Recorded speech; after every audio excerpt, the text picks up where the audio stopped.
All right, so how about a close your eyes beginning?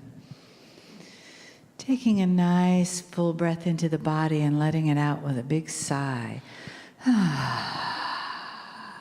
Great. And let's do that again.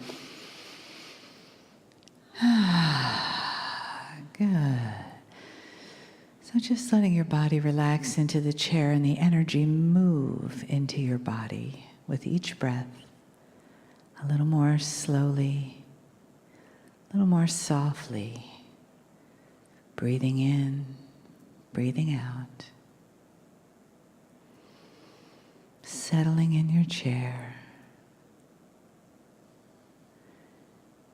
Feeling the wave in the room of information, and followed by the wave of love of the family, of the entourage of Kryon. And if you breathe into your heart, just softly and fully, you make a space for that wave of love. So let it in and let it come through. Let it pass through you, leaving you with the gift of divine love, of your divine purpose here today, and here on the planet. But the love that we share as family, and the purpose of healing, the purpose of becoming one on this planet, the I am divine. And opening your hearts and your minds to that one place where the all that is comes with blessings, comes with messages, comes through with teachings from the many and from the one.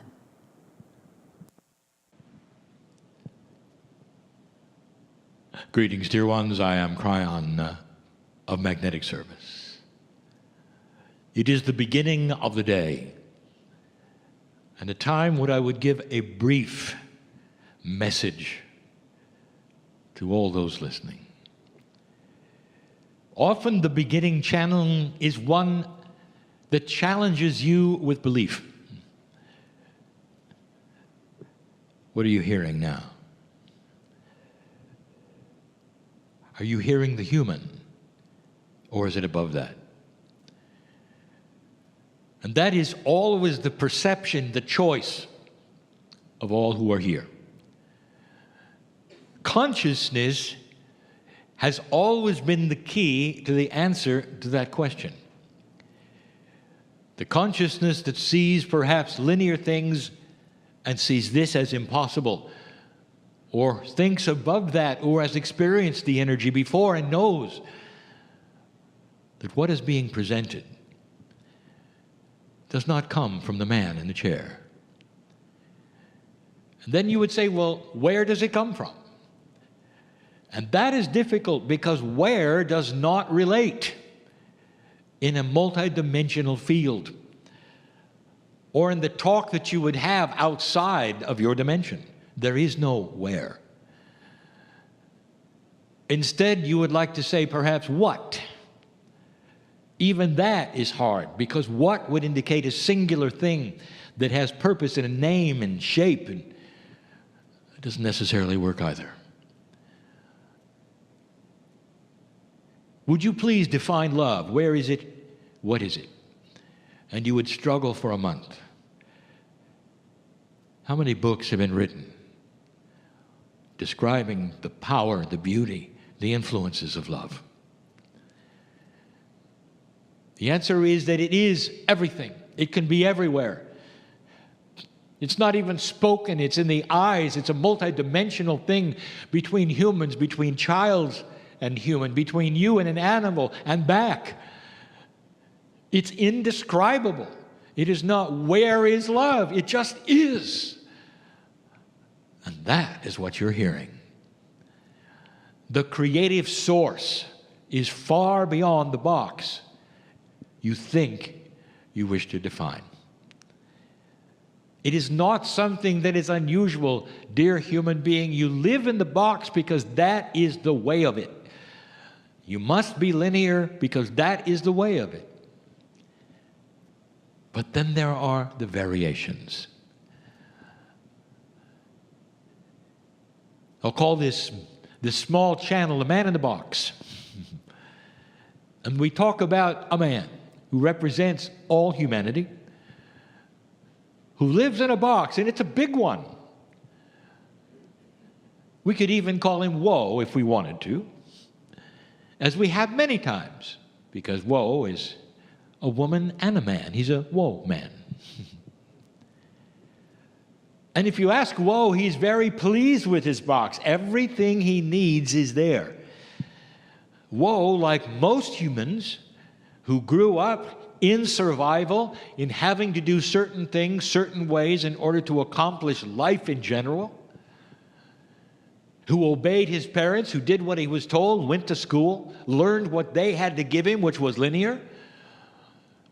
No matter what his trade, he came out with those things which were known, which were linear. And then he lived the rest of his life in the fashion that was logical, linear, made sense for him, and he liked it. Many would not even call that a box. They would say, no, that's just life. But dear ones, it is a box. It has limitations on what that would do with Woe. How would he think? What would he do next? What would he do when presented with things that were different? Well, in this room, Woe is aware there are many doors. And those doors represent different boxes.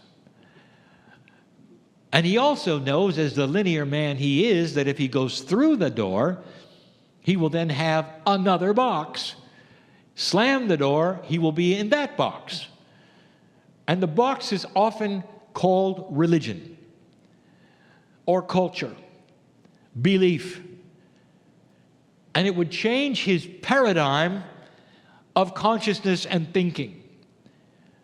And he has met those from other boxes who would say, whoa, my box is just as big as yours, only it's better. Because, whoa, I've learned something. There's this prophet that knows things, and you can follow this prophet, and Woe had said, I don't wish to. My box is okay.